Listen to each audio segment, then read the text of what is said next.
বিসমিল্লাহির রহমানির রহিম। আসসালামু আলাইকুম প্রিয় ভিউয়ার্স, সুপ্রিয় শিক্ষার্থী এবং সম্মানিত অভিভাবক। আশা করছি আপনারা সবাই ভালো আছেন। আমিও আল্লাহর রহমতে এবং আপনার দয়ায় ভালো আছি আলহামদুলিল্লাহ।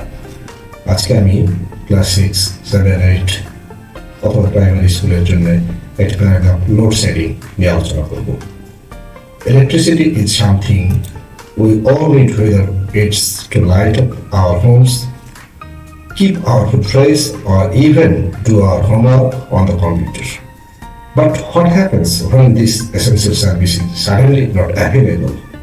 This is known as load shedding, a term that might sound complicated, but it simply means turning off the power in different parts of a country to save energy.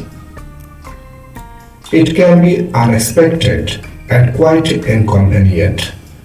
For this article, we are going to explore what causes load shedding, how it affects our daily lives, and what measures can be taken to deal with it.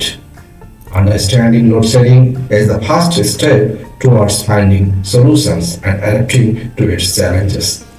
আশা করছি প্রিয় শিক্ষার্থী এবং সম্মানিত অভিভাবক, ষষ্ঠ, সপ্তম, পঞ্চম শ্রেণীর জন্য লোডশেডিং প্যারাগ্রাফটি অবশ্যই কাজে দিবে।